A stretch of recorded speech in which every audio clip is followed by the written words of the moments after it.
Assalamualaikum warahmatullahi wabarakatuh. Para pendengar yang terhormat, selamat pagi.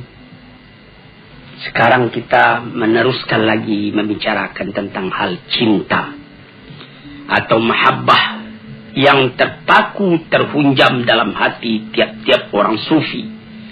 Orang yang telah membersihkan jiwanya supaya lebih dekat dia kepada Tuhan. Ibaratnya, kalau kita pergi ke kaca besar yang ada di hadapan kamar kita.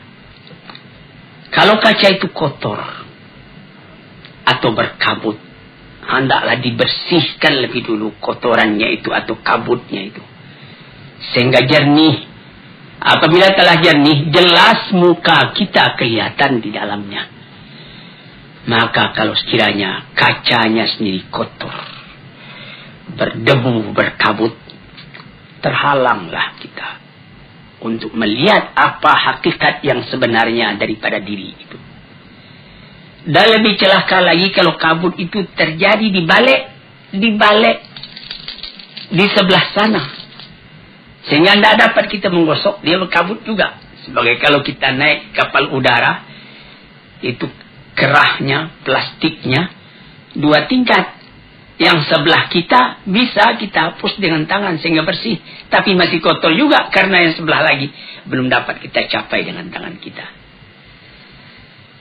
Maka usaha kita ialah untuk menjelaskan mahabbah antara kita dengan Tuhan.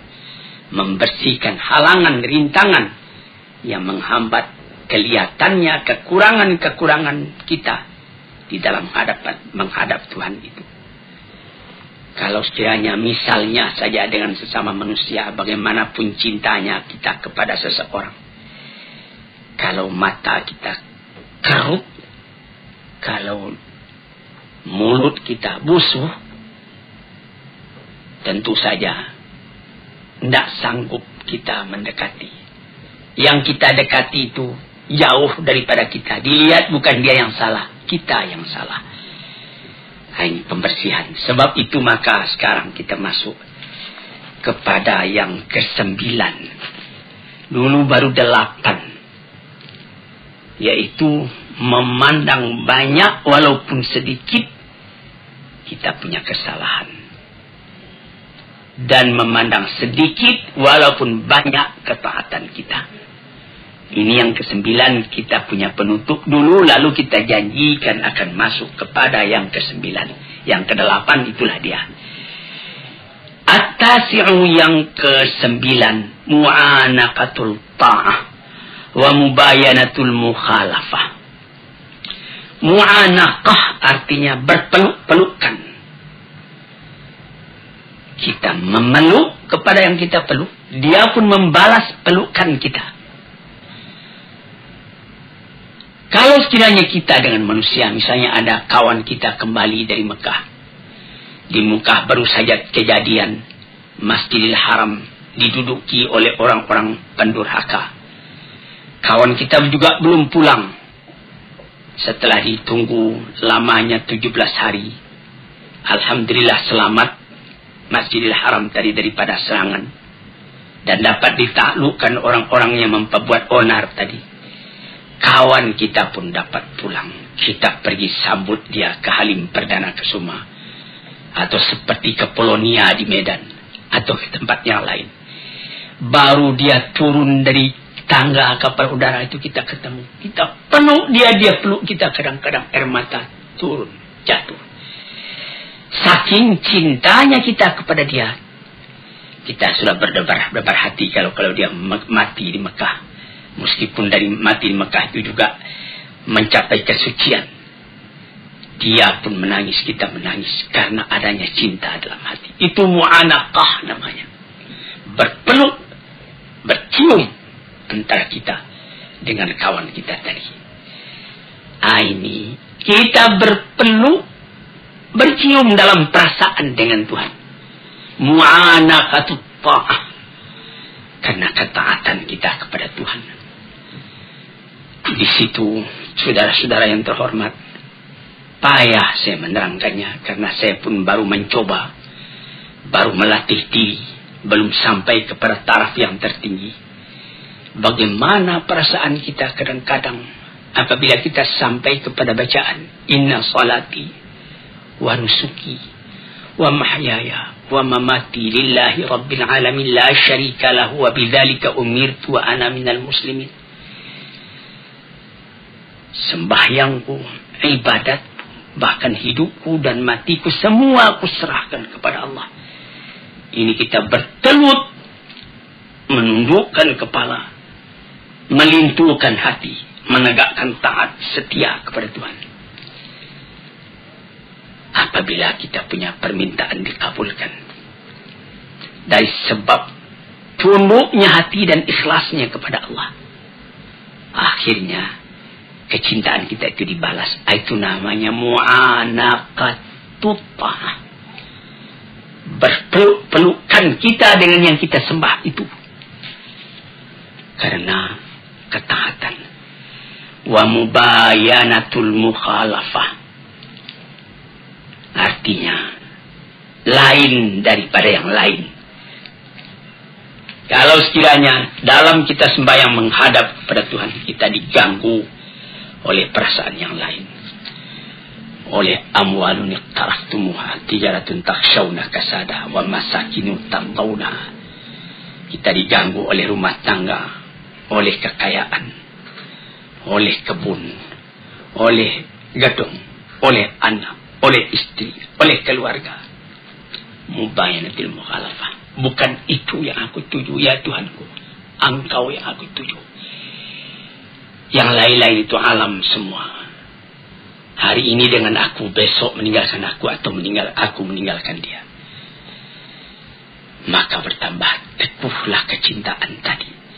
Sebab itu maka dikatakan oleh ulama-ulama yang telah mendalam dauknya, ibadat yang dikerjakan dengan taat setia itu menambah cinta kita kepada Allah Subhanahu wa taala. Itu kita bisa uji sendiri. Misalnya datang waktu, kita sudah dengar azan di masjid, Allahu Akbar, kita siap, kita pergi ambil wudu, kita sembahyang di awal waktunya, kita kerjakan dengan tertib. Wah, bukan main. Itu mu'anaqatut ta'ah namanya. Tapi kalau kita sudah mulai melalaikan, pukul 12 tengah hari masuk waktu zuhur, pukul 2:30 baru kita kerjakan zuhur tadi, nampak bahwa kita cinta kepada Tuhan itu kendor. Nah, di sini tuan-tuan yang terhormat, yang ke-9. Jadi perkataan ini adalah dari seorang sufi, Sahal bin Abdullah At-Tusturi namanya. Yang ke-10, dukhulu sifatil mahbubi alal badali min sifatil muhib. Ini ada seorang sufi namanya Junaid al-Baghdadi mengatakan, yang mahabbah itu, cinta kepada Allah itu ialah masuknya sifat Tuhan yang dicintai itu ke dalam diri kita sebagai ganti daripada sifat yang mencintai, yaitu sifat kita sendiri. Ini lebih mendalam lagi perkataan dari Junaid al-Baghdadi ini. Sehingga yaitu sebutan yang dicintai itu Allah, sifatnya Rahman, asma'nya Wadud, Ghafur, Jabbar, Qahar, 99 banyaknya, sama sekali memenuhi kepada hati orang yang mencintai, sehingga tidak teringat lagi yang lain melainkan dia. Kita mengenal kepada orangnya karena tahu akan sifatnya. Bertambah kita melihat akan sifat Allah di dalam alam. Bertambah kita tidak ingat lagi kepada alam, tapi kita ingat kepada Allah. Sehingga pernah dikatakan oleh Sufi, ketika Abu Yazid Bustami pergi tawaf, dan ketika dia pulang ditanyai oleh muridnya, apa yang Tuan rasakan? Mula saya masuk, saya lihat Ka'bah. Kemudian lama-lama tidak Ka'bah lagi yang saya lihat, saya teringat kepada Allah. Hilang Ka'bah. Saya masuk sekali lagi, sama ingat saya kepada Allah dan kepada Ka'bah. Tapi lama-lama Allah juga yang terbantang. Saya masuk yang ketiga kali, Allah yang kelihatan, lama-lama baru kelihatan Ka'bah. Saya masuk yang keempat kali, tidak saya melihat Ka'bah lagi, Allah yang kelihatan. Ini perkataan ahli-ahli tasawuf ini kalau kita dalami, kita alami, kita dalami dan kita alami akan terasa dalam hati. Mata melihat alam, hati melihat Tuhan. Sehingga kemana saja mata memandang, bukan alamnya nampak lagi, Allah yang kelihatan. Dari basar kepada basirah. Jadi katanya Junaid al-Baghdadi itulah mempengaruhi sebutan yang kita cintai itu, sifatnya, namanya di dalam hati kita. Sehingga tidak ada lagi yang lain melainkan itu yang memenuhi hati. Perasaan kita, penanggapan kita yang mempengaruhi ialah perasaan itu. Sehingga segala perasaan, segala penanggapan bertukar sama sekali. Menghadapkan Tuhan. Dengan demikian itu bertambah lama karena latihan itu bertambah, bergantilah sifat kita yang tercela kepada sifat Tuhan yang terpuji, yang tercinta. Sehingga sesuailah sifat kita dengan sifat Allah ala taqatil basyariyah, atas kesanggupannya seorang manusia. Yang kedua belas, antahibal kulla kaliman ahbabta fala yabqa laka minka syai'un. Engkau berikan keseluruhannya kepada yang engkau cintai. Ini adalah keinsafan belaka. Karena kalau kita fikirkan, tidak ada yang kita punya di dalam alam ini sama sekali kepunyaan Tuhan.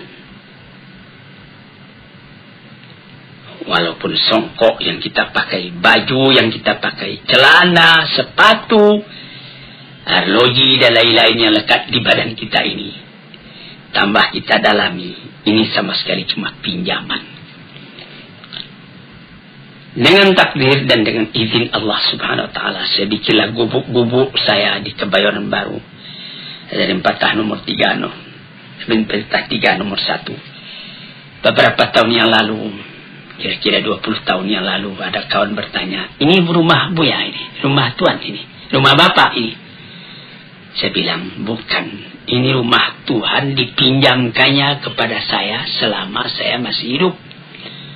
Atau barangkali juga masih saya hidup, sudah tidak saya yang punya lagi.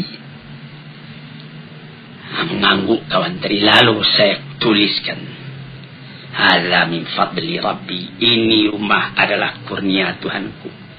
Liyabluwani ashkuru am ashkur. Untuk menguji aku, syukurkah aku kepada Allah, am akfur, atau aku melupakan jasa Allah kepadaku. Jadi kufur namanya. Rumah tangga, sawah berjenjang, bandar buatan, mobil dan lain-lain sebagainya, itu pinjaman semua. Jangankan itu, nyawa kita sendiri pun pada hakikatnya bukan kita yang punya. Kenapa begitu? Yang kita punya kan kita menguasainya. Apakah Tuhan berkuasa atas nyawa Tuhan? Apabila maut datang, la yastaqimuna sa'atan wa la yastaqdimun. Perintah Allah datang, Tuhan dipanggil ke hadratnya. Satu saat tak boleh terkemudian, satu saat tak boleh terdahulu. Bukan atas kehendak kita, tapi atas kehendak Tuhan. Jadi dengan jalan seperti itu, kita pun insaflah. Karena memang tidak kita yang punya. Berikan semua kepada Tuhan. Tidak ada di tangan engkau suatu juga lagi, melainkan pinjaman dari Tuhan. Inilah perkataan dari Abu Abdullah Al-Qurashi, seorang sufi lagi. Demikianlah kata beliau tujuan cinta dan hukumnya. Berikan iradat engkau, kemauan engkau, kehendak engkau, perbuatan engkau, harta engkau, waktu engkau kepada Allah, kepada yang engkau cintai. engkau jadikan semuanya itu terikat di dalam ridha Allah dan kecintaan Allah. Tidak ada engkau mengambil untuk diri engkau sendiri kecuali apa yang diberikan oleh Allah. Dengan keinsafan ini pinjaman. Fata'khudahu minhu lahu. Engkau boleh ambil itu semua dengan tidak engkau lupakan bahwa ini cuma pinjaman. Yang ke-12. Antamhu minal qalbi ma siwal mahbub. Ini perkataan Shibli. Tadi itu ada perkataan dari Abdullah Al-Tusturi, Sahal bin Abdullah Al-Tusturi.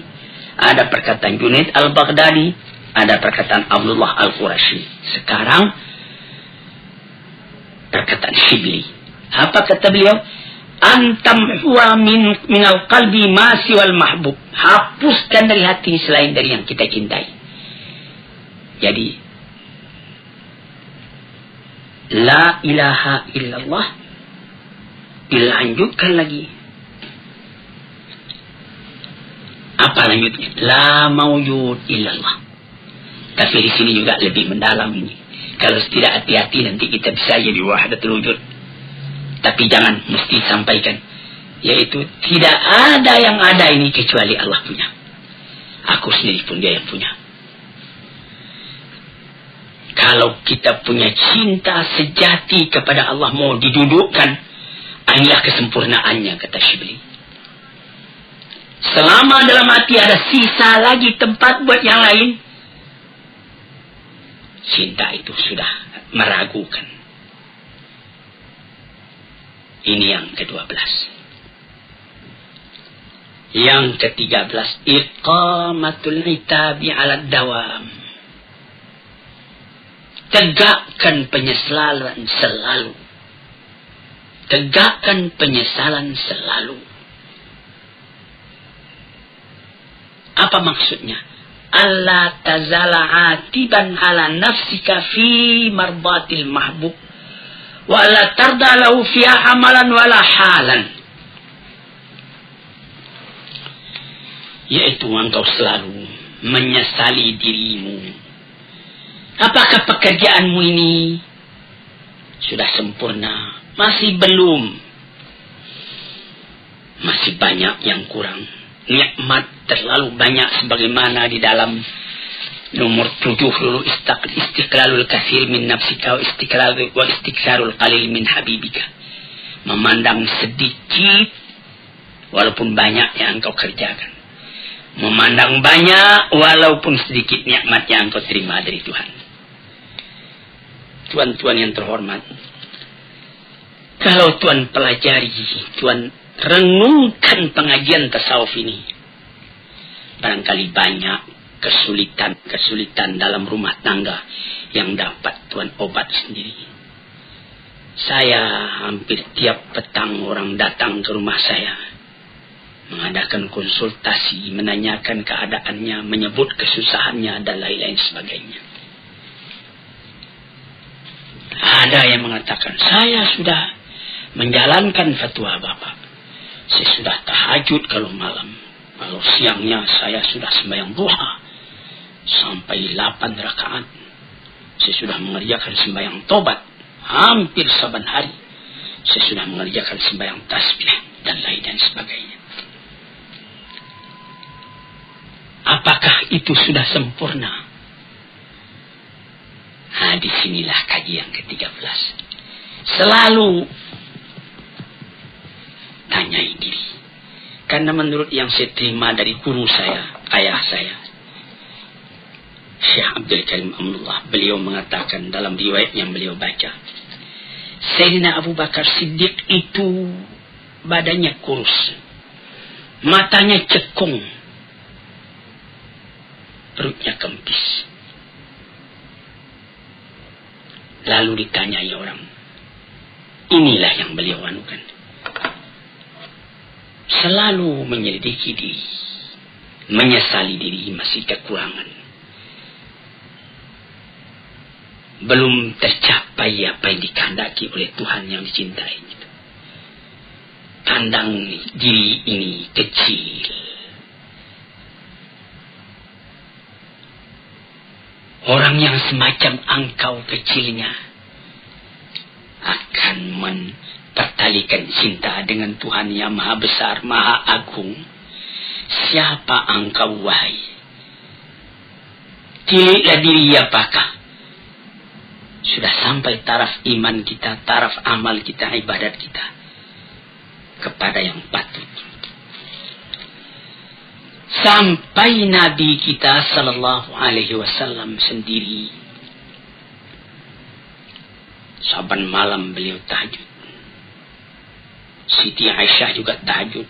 Habis tahajud beliau sudah tidur kembali istirahat. Nabi masih saja tahajud.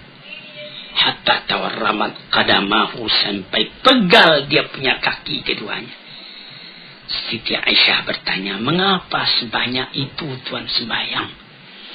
Padahal Tuhan punya dosa kan sudah diampuni. Apa jawab beliau? Alam akun abdan syakura. Apakah tidak pantas kalau aku bersyukur kepada Tuhan, katanya. Dan pun Nabi mengatakan, orang yang beriman itu memandang dosanya sebagaimana dia duduk di bawah bukit, takut jatuh bukit itu kepada dirinya. Tidak ada dosa yang kecil, semua dosa dianggapnya besar. Yang di dalam kata mubdilin tabkitud dhamir, atau tolakkan hati atas perbuatan sendiri yang salah. Sekian 24 jam sehari semalam disediakan buat beribadat kepada Tuhan. Tidaklah cukup kita memenuhi yang 24 jam itu dengan ibadat. Melainkan kelalaian juga yang ada. Kita sembahyang, tapi kita berjalan lagi, kita bekerja lagi. Memang Tuhan juga yang menyuruhkan. Tapi berapakah lamanya kita ingat kepada Tuhan? Nah, inilah yang nomor 13. Yang ke-14.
Tughara 'alal mahbub an yuhibbahu mislak. Ini perkataan Syibli juga. Apa katanya? Engkau cemburu kepada Tuhan yang engkau cintai itu. Kenapa? Orang yang semacam engkau mencintainya. Memandang hinanya, kecilnya diri. Sebagai sambungan penjelasan dari nomor 13 tadi. Lihat. Apakah baru yang saya dapat kerjakan? Dalam umur yang terbatas ini, dalam tenaga yang terbatas ini, dalam angan-angan yang menggeret langit, tetapi kita tidak dapat terbang ke udara. Jadi, terpandang besarnya Tuhan, terpandang kecilnya diri. Dan diri yang kecil itu tidak dapat melepaskan diri dari rahmat dan nikmat Tuhan. Apakah usahaku membalas kesalahan yang begini saja kepada diri? Ini sudah satu kemajuan dalam rohani manusia. Sekian dulu, nanti lain hari kita sambung lagi. Assalamualaikum warahmatullahi wabarakatuh.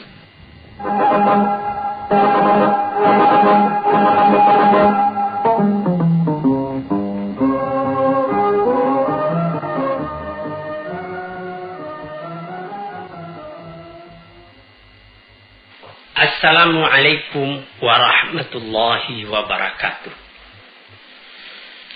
Para pendengar peminat kuliah subuh yang saya cintai dan saya hormati.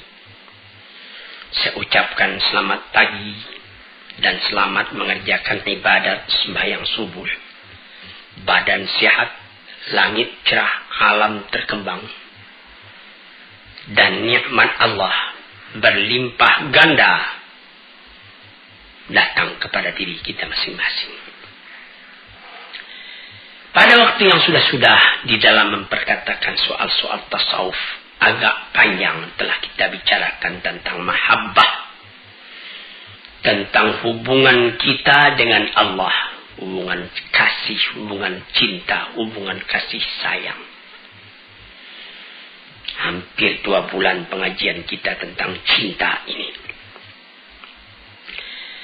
Sekarang setelah kita mengaji tentang cinta, kita akan terus kepada akibat dari cinta. Apa akibat dari cinta? Cinta itu sendirinya menimbulkan cemburu atau menimbulkan ghirah dalam bahasa Arabnya.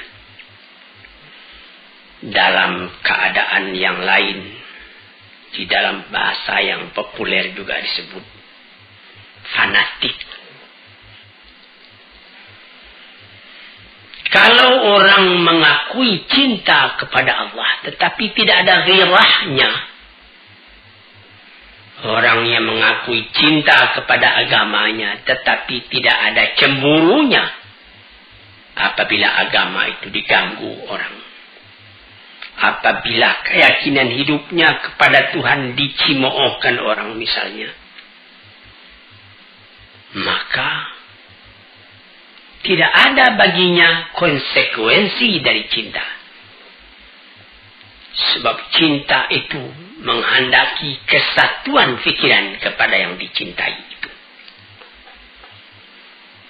Sekarang ini kita masuk membicarakan tentang soal ghirah itu. Soal cemburu itu. Ini panjang lebar juga dibicarakan di dalam Al-Quran ataupun di dalam hadis. Yang mula-mula dijadikan menjadi dasar ketika membicarakan tentang ghirah, tentang cemburu, atau dalam bahasa sehari-hari yang telah banyak kita pakai tentang fanatik, adalah sabda Allah Subhanahu wa Ta'ala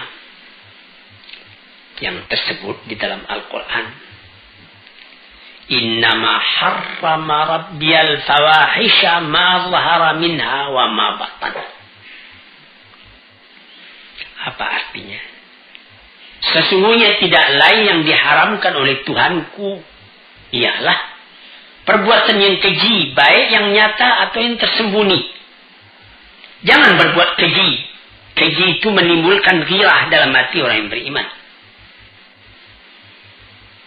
Ini dijelaskan di dalam hadis yang dirawikan daripada Abdullah bin Mas'ud radhiyallahu anhu, sahabat Rasulullah, di dalam sebuah hadis yang sahih riwayat Bukhari dan Muslim.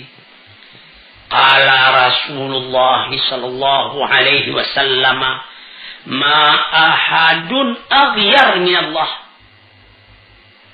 Tidak ada sesuatu jua pun yang lebih cemburu dari Allah. Allah itu sangat pencemburu. Buktinya ialah dia mengharamkan segala perbuatan yang keji, baik yang terang atau yang tersembunyi. Allah tidak mau itu. Maunya Allah Ta'ala itu yang bersih. Jadi kita mesti berusaha. Tambah lama kita tambah bersih, tambah kita dekat kepada Allah Subhanahu wa Ta'ala. Tambah kita punya cinta berpadu dengan Tuhan. Nah, di sini kita melihat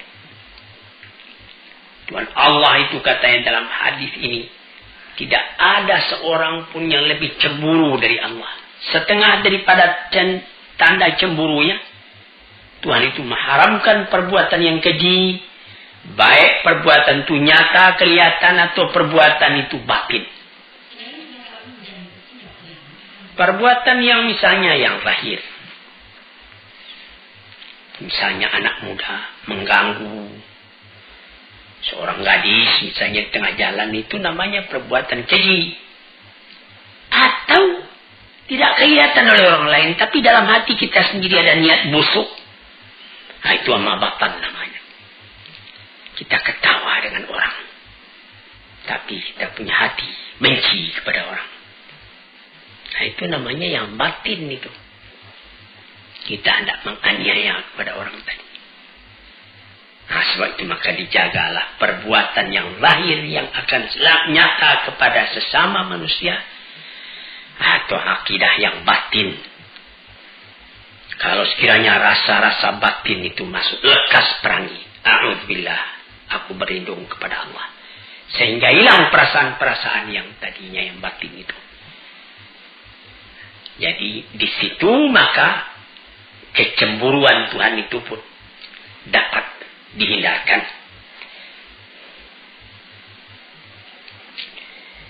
Lantas kemudian sambungan hadis, wa ma ahadun habba ilahi madah minallah wa min ajli dzalika asna ala nafsihi. Tidak ada seorang pun yang lebih suka akan pujian melainkan Allah.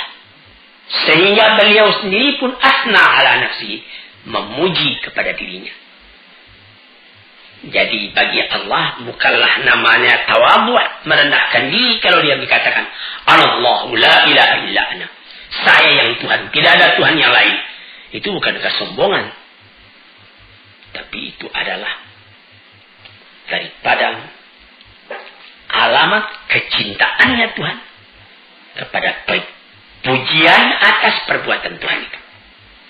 Dan memang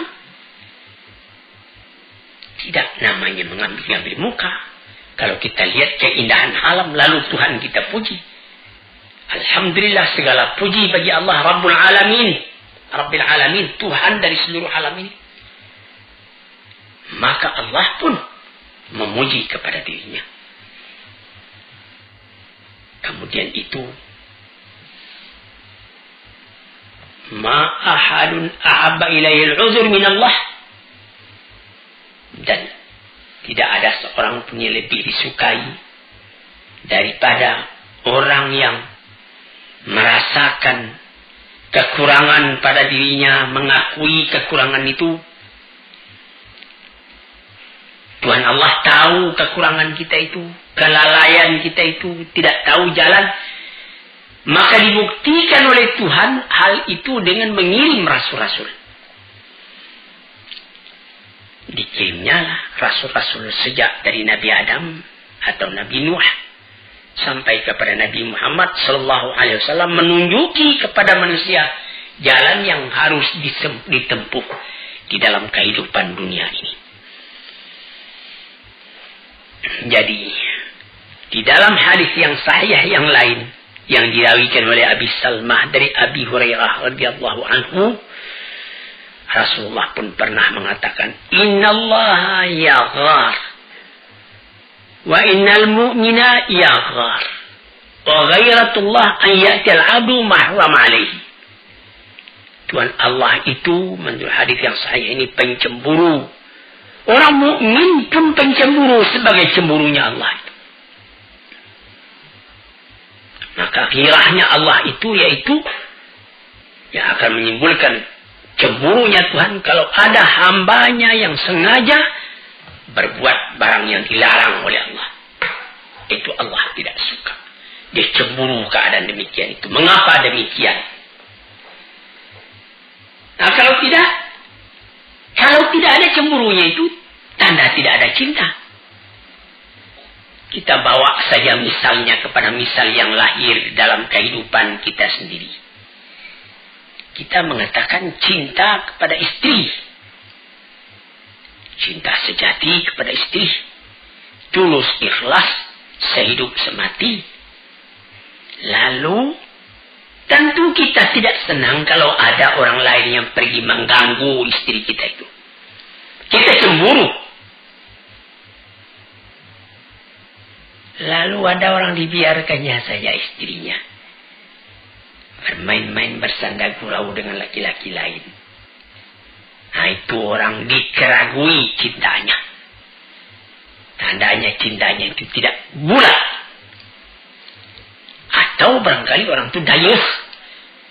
Tidak ada lagi rasa cemburu dalam hatinya. Ini orang-orang celaka.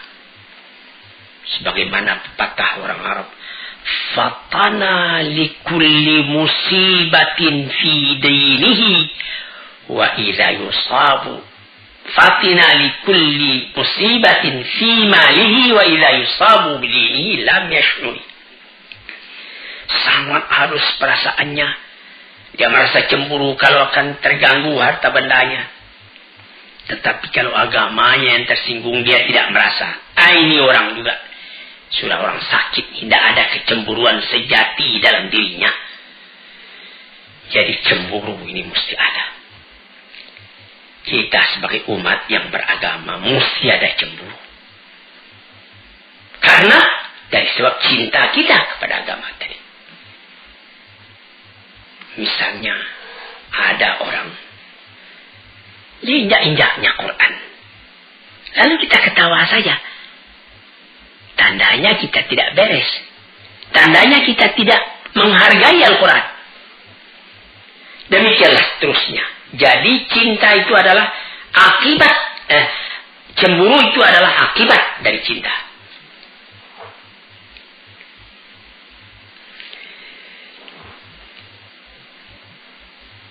Termasuk di dalam cinta itu disebutkan di dalam surat dalam Quran, wa idza qara'tal qur'ana ja'alna bainaka wa bainal ladzina la yu'minuna bil akhirati hijaban mastura. Nah, ini orang yang tidak timbul cemburu dalam hatinya. Apabila engkau baca Al-Quran, kami jadikan di antara engkau dan di antara orang-orang yang beriman, yang tidak beriman kepada hari akhirat. Ada dinding penutup. Ya, benar. Misalnya, orang yang beriman didengarnya Al-Quran. Wa idza tuliyat alaihim ayatuna zadathum imana. Apabila dibacakan orang kepadanya ayat Al-Quran bertambah imannya. Tapi ada orang saban hari membaca Quran. Tidak tergeser kepada hatinya. Cuma baca saja. Nah, itu hijaban mastura. Ada dinding itu. Yang apatah lagi orang yang memang tidak senang mendengarkan Quran. Ka'anna fi idhunaihi waqra.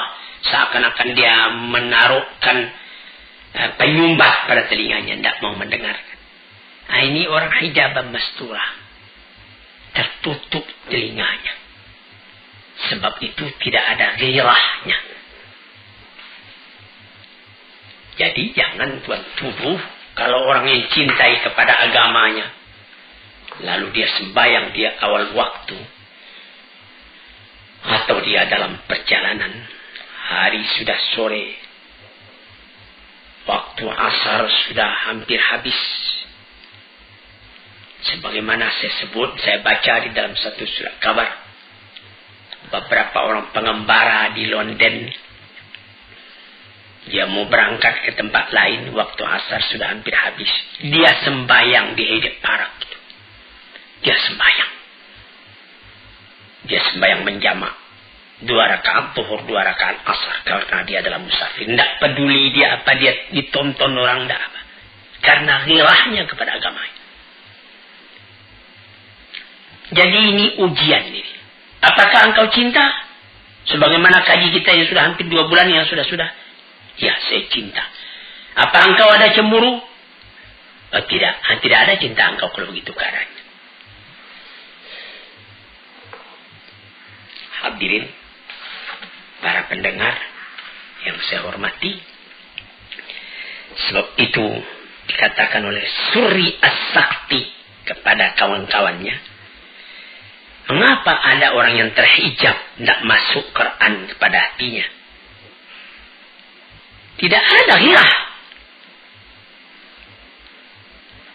Karena orang-orang yang kafir tidak ahli buat memahamkan kalamullah. Tidak ahli buat mengetahui ma'rifat kepada Allah. Buat tauhid kepada Allah. Buat cinta kepada Allah.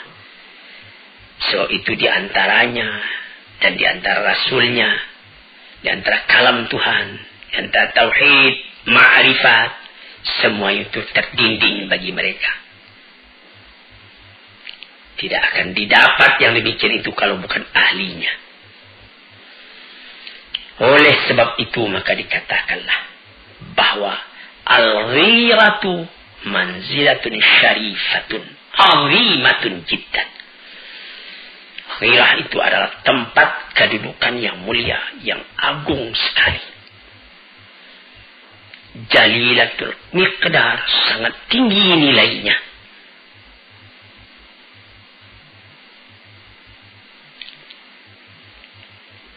Nah, di situ. Jadi ghirah itu yaitu tidak suka dicampuri, tidak suka diganggu gugat hubungan kita yang begitu mesra dengan yang paling kita cinta. Dan sangat kita menjaga agar cinta yang menghubungkan kita kepada yang kita cintai itu, yaitu kepada Allah Subhanahu wa ta'ala, tetap melekat kepada kita. Jangan terganggu oleh yang lain. Nah, disitulah maka dikatakan bahwa ghirah itu yang pertama sekali ialah ghirah kepada diri kita sendiri, kepada hati kita sendiri. Apakah baru yang dapat kita kerjakan buat mencapai cita kita mendekati Allah? Di manakah kekurangan kita? Bertambah kita banyak memikirkan itu. Bertambah menyesal kita kalau ada kekurangan. Bertambah kita buru lagi, menambah lagi. Menjauhi sifat-sifat yang tercela. Memenuhi diri dengan sifat-sifat yang terpuji. Itulah ghirah yang menjadi keistimewaan dari jiwa yang suci, yang bersih, yang tinggi.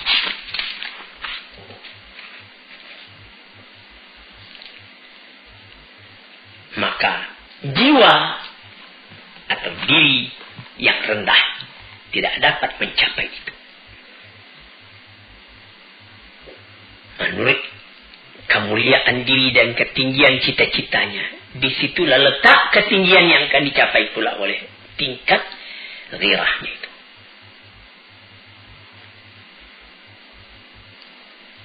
Dibagi pula oleh ahli-ahli tasawuf ghirah itu. Ghirah Allah kepada hambanya dan ghirah hamba terhadap Tuhannya.